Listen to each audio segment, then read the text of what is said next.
आज का पहला question, if price of an article is increased by 20%, then by how much percent we should decrease the consumption so that expenditure remain same. बोल रहा है कि कोई आर्टिकल है, कोई वस्तु है जिसका प्राइस अब बढ़ चुका है 20%। तो अगर किसी का भी प्राइस बढ़ जाता है, किसी का प्राइस अगर बढ़ गया, तो मैं उसको खाना ज़्यादा करूँगा या खाना कम करूँगा? तो मैं उसको कम खाना स्टार्ट कर दूँगा, है ना। यानी कि उसकी खपत को क्या कर दूँगा, कम कर दूँगा। अगर उसकी कीमत बढ़ी, ठीक है, तो उसका खपत क्या करूँगा, कम करूँगा। तभी तो मेरा जो एक्सपेंडिचर है, तभी तो मेरा जो खर्चा है वो क्या आएगा, समान आएगा, यानी कि सेम रहेगा। तो क्वेश्चन में बोला ही यही है कि अगर किसी आर्टिकल का, किसी वस्तु का अगर प्राइस बढ़ जाता है तो खपत कितनी कम करूं कि मेरा जो खर्चा है वो समान रहे। ठीक है, मानो पहले महीने भी तुम्हें 500 रुपये मिलते थे, ठीक है, मगर उस टाइम पे दूध 50 रुपये का था, ठीक है, मगर अब दूध 60 रुपये का हो गया। तो 500 रुपये में उतना ही दूध क्या तुम अभी पियोगे? जैसे अगर मैं बात करूं, पहले 50 रुपये का दूध था और तुम्हारे पास टोटल तुम्हें खर्चा मिलता था 500 रुपये का, है ना। तो तुम कितना लीटर दूध खरीद लोगे? 10 लीटर खरीद लोगे, है ना। मगर अब क्या 10 लीटर खरीद पाओगे उतने ही रुपए में? 500 रुपये में अब क्या 10 लीटर खरीद पाओगे? नहीं खरीद पाओगे, ठीक है। तो तुम्हें 10 लीटर से अब कुछ लीटर कम करना पड़ेगा ताकि तुम्हारे 500 रुपये ही वेस्ट हो बस। तो ये तुम कैसे करोगे वो देखते हैं, ठीक है। तो यहाँ लिखा है प्राइस और यहाँ लिखा है कंजप्शन, दोनों को इनटू करोगे तो तुम्हारा क्या आ जाता है, एक्सपेंडिचर, ठीक है। हिंदी में प्राइस को क्या बोलते हैं, कीमत। तो अगर तुमने कीमत और खपत को गुणा किया तो तुम्हारा क्या आ जाएगा, खर्चा आ जाएगा, ठीक है। अब कीमत क्या हो रही है, कीमत 20% बढ़ रही है।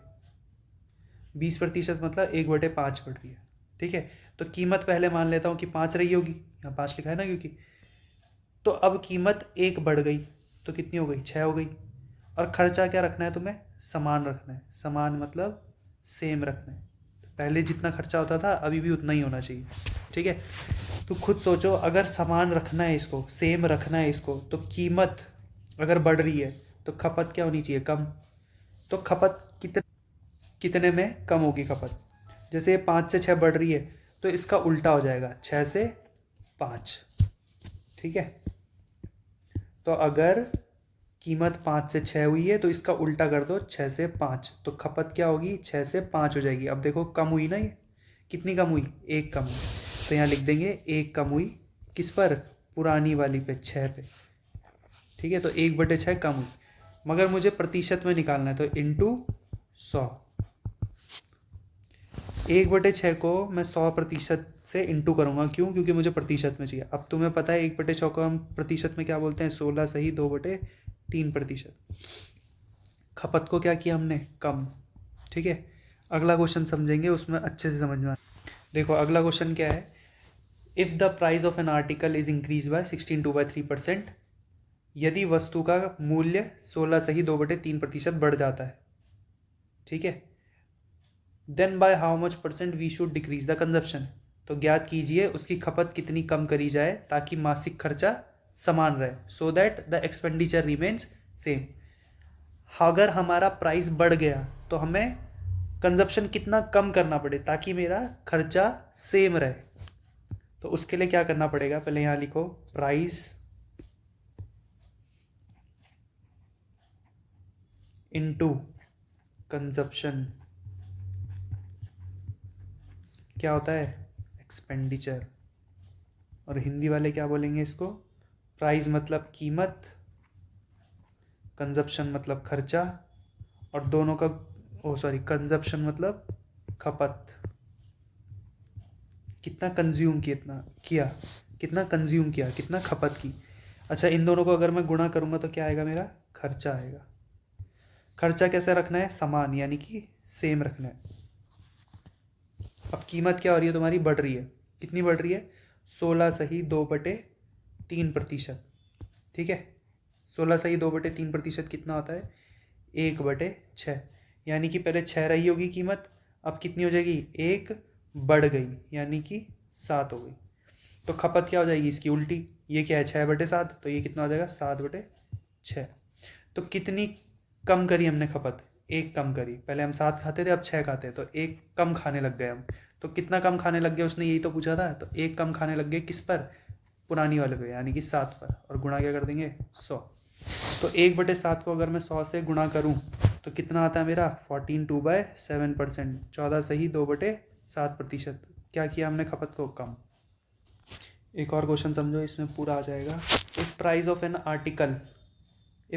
N article is decrease by 20%, यदि एक वस्तु का मूल्य 20% घटा दिया जाता है, then by how much percent we should increase the consumption. तो ज्ञात कीजिए उसकी खपत में कितनी बढ़ोतरी की जाए ताकि मासिक खर्चा समान रहे, so that the expenditure remain same.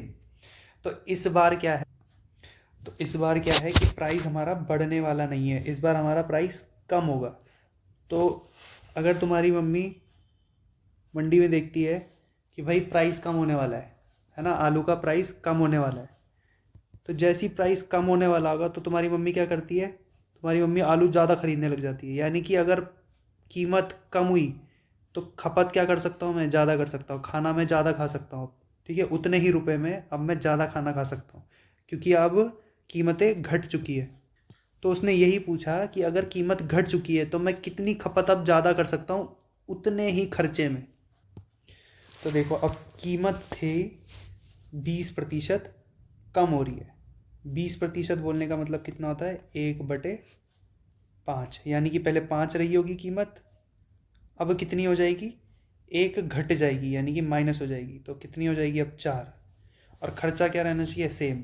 तो अगर खर्चा सेम रहना चाहिए और कीमत बढ़ रही है, सॉरी घट रही है, तो खपत क्या करनी पड़ेगी, बढ़ानी पड़ेगी।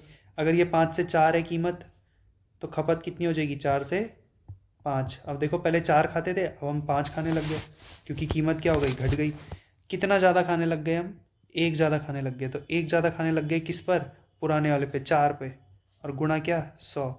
क्यों, क्योंकि प्रतिशत में निकालना है, इसलिए गुणा 100 का। तो 1/4 को अगर मैं गुणा 100 करूँ तो कितना आएगा, 25%। याद होगा सबको, क्या हुई, बड़ी इस बार खपत। अगला क्वेश्चन है, if N article is if price of an article is decrease by 16/3%।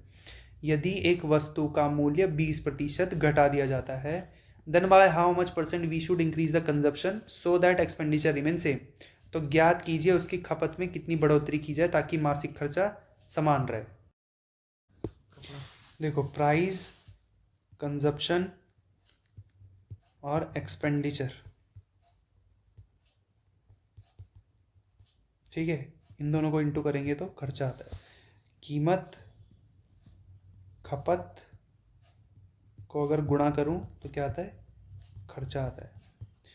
तो अगर कीमतें बढ़ रही हैं, कितनी बढ़ रही है, 16 सही 2/3%, यानी कि 1/6। तो कीमत कितनी मान लेता हूँ, 6। अब वो बढ़ रही है यानी कि प्लस करूँगा, मगर यहाँ पे बोला है क्या, घट रही है, डिक्रीज बाय 16/3%।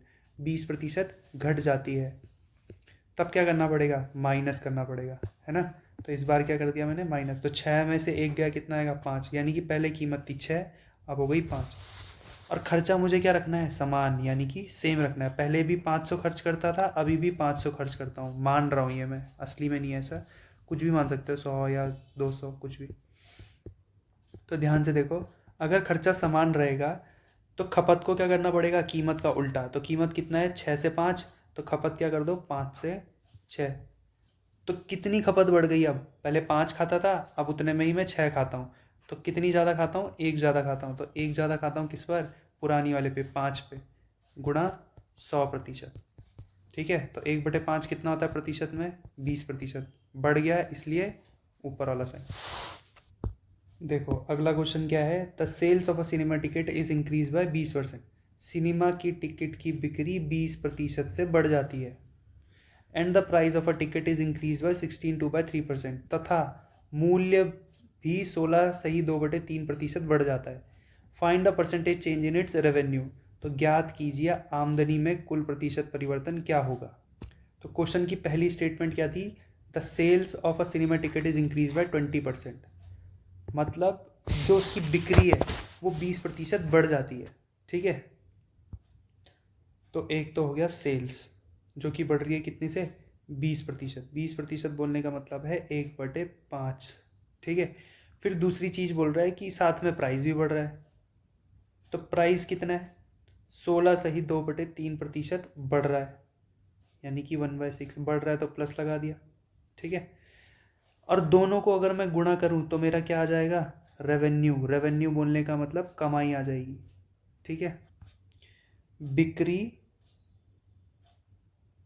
और कीमत यानी कि मूल्य को अगर मैं दोनों को गुणा करूं तो मेरा क्या आ जाएगा, आमदनी आ जाएगी, ठीक है। अब सेल्स कितनी बढ़ रही थी, 1/5। तो पहले कितनी मान लेता हूँ मैं, पहले मान लेता हूँ 5। तो पुराने टाइम पे रही होगी 5 की बिक्री होती होगी, मगर अब 20% बढ़ गई, यानी कि 1 से बढ़ गई, तो कितना होगी, 6 हो गई होगी। अब यहाँ लिखा है कि कीमत भी बढ़ रही है। कीमत कितनी बढ़ रही है, 16 सही 2/3%। मतलब पहले रही होगी 6 और अब बढ़ गई 1, तो कितनी हो जाएगी, 6 से 7। और दोनों को अगर मैं गुणा करूँ तो कितना आंसर आता है मेरा, 5 6 जा 30, 5 6 30 और 6 सत्ते यानी कि 6 7 जा 42। मतलब पहले आमदनी होती थी 30 और अब होती है 42। तो कितनी आमदनी बढ़ गई, 12 आमदनी बढ़ गई। किस पर, पुरानी वाले पे, हमेशा पुरानी वाली पे। तो बटे 30 और गुणा करेंगे किससे, 100 से। क्यों, क्योंकि प्रतिशत में निकालना है। तो अब देखो यहाँ से 0 से 0 गया, 3 चौक 12 यानी कि 3 4 जा 12, और 4 को और 10 को अगर मैं इंटू करूँ तो कितना आता है, 40। तो 40% हमारी आमदनी क्या हो गई, बढ़ गई।